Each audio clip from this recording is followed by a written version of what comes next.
Darating pala talaga ang oras at panahon na lahat ng pinagdaanan kong sakit magiging alaala ko na lang.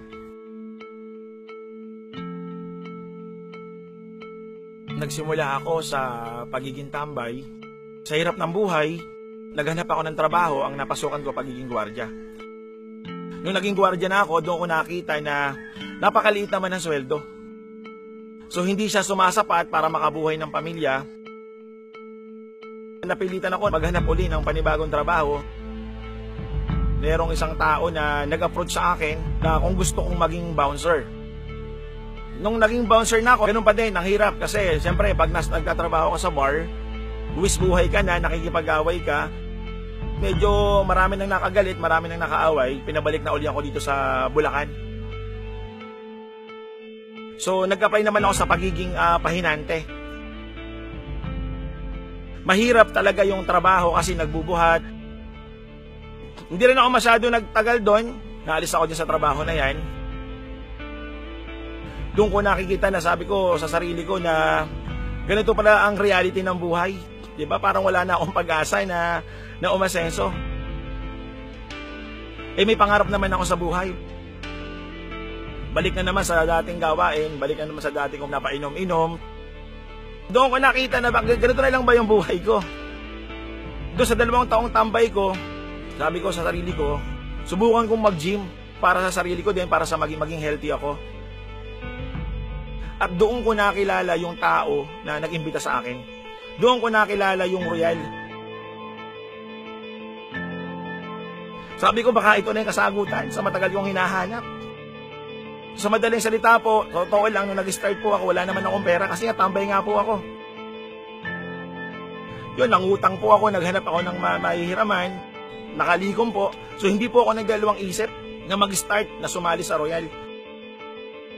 Nung ako po ay nag-Royal na, dito ko po natutunan na sa isang pag-asenso, at kahit ano bang negosyong pasukin mo, wala po palang overnight na pagiging successful. Andun po yung discouragement, andun po yung rejection, andun po yung sakit, yung lahat ng struggle. Unang-una po mga negative sa akin dito, yung mga kamag-anak ko. Lahat po yata ng mga close friend ko, yung mga sanggan-dikit ko, nung ina-approach ko na sila ng Royal, sila pa yung mga kauna-unahang nagdi-discourage sa akin at kauna-unahang nagre-reject sa akin.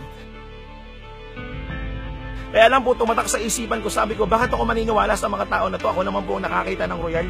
Kitang-kita ko po na may mga talagang nagbago, tumasenso ang buhay nila. Pinaniwalaan ko lang po yung sarili ko. Sabi ko, darating yung panahon, ako mangyayari din sa akin yan.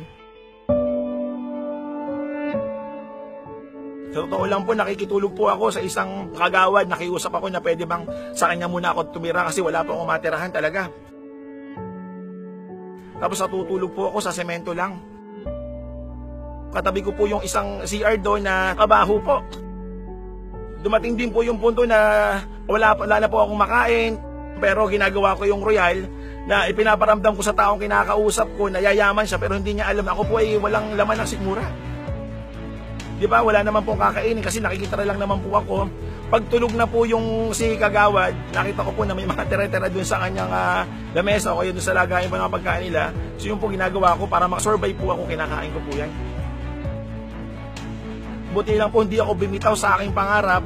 Buti lang po pinagpatuloy ko yung aking pinapaniwalaan na sabi ko darating din sa akin yan, mangyayari din sa akin yan. Darating yung time na itong simpleng taong katulad ko na dating tambay magsasalita sa harapan, i-preach ko yung magandang balita.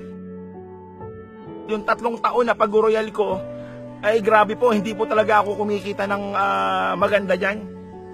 Dumating po sa punto na talagang maghapon tubig-tubig lang, buong araw, tubig-tubig lang kasi wala pong pera. Minsan po, kumukuha ako ng cheque. Kumukuha po ako ng income, 450 pesos. Pagpunta ko dun sa counter, nakikita ko yung mga kasabayan ko. Ang cheque nila, 20,000. Ang cheque nila, 100,000. So ako po ay liit na liit sa sarili ko. Hiyang-hiya ako na yung cheque ko, 450 pesos. Niluwas ko pa. Kailangan po kasi kailangan ko po mabuhay. Darating ka ako yung oras, kahit 450 pesos ito, darating yung oras, magiging 6 digit din ito. Nilakasan ko po yung aking loob. Yung 1 to 3 years na sobrang hirap, totoo lang po, nakasabit na lang ako. Buti na lang hindi ako bumitaw. Tinatanong ko sa sarili ko, ano bang kulang? Kasi Kahit pa paano naman po, andyan na yung lakas ng loob, andyan na yung mga activity ng aking ginagawa. Doon ko nakita na bakit ako nahirapan, kasi ang kulang pala sa aking buhay that time, kulang pala si Lord pala. Napakalaki pala ng kulang sa akin that time.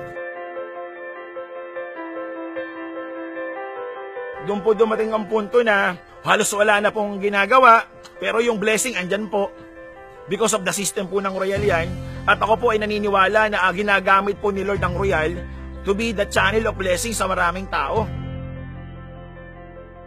Doon po ako na-awardan talaga ng pagiging executive circle. Doon po ako nakabili ng sasakyan. Doon po ako nakakatulong na sa aking mga mahal sa buhay. Natutulungan ko na po yung mga anak ko. Na dati po yung mga anak ko na nanghihingi lang sa akin ng konting pera, wala po akong maibigay. Isa po sa mga magandang nangyari sa akin, yung mga anak ko na dati hindi ko nabibigyan, ngayon po nabibigyan ko na.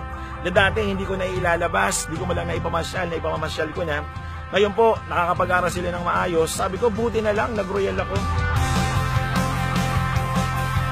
Nagpapasalamat po ako sa aking mga mentors at syempre po sa aking isa sa mga ina-idol ko po kung bakit po ako talaga ay isa sa mga nagpursige din, ang aking grand upline si Mr. Ernest Salazar, na halos ang buhay niya po at buhay ko hindi naman nagkakalayo, na maparas lang po kami ng level ng buhay. Sabi ko sa sarili ko, kung kinaya ng tao na to, hindi po pwedeng hindi ko kayanin. So dito po naman sa Royal, nakita ko na pantay-pantay lang. Hindi po pinag-uusapan dito kung ano pa yung background mo. Hindi po pinag-uusapan dito kung ano ka dati. Dito po ang pinag-uusapan kung may pangarap ka lang sa buhay. Pinag-uusapan po dito kung gaano ba kalaki at kalalim yung dahilan mo at yung mga pangarap mo sa buhay. Doon po sa mga tao na nag-i-struggle dyan, huwag lang po kayong susuko. Lahat po tayo makakarating sa finish line, huwag ka lang bibitaw, huwag ka lang aayaw sa mga pangarap mo. Ako po si Leandro Sarne at ito po yung istorya ng buhay ko.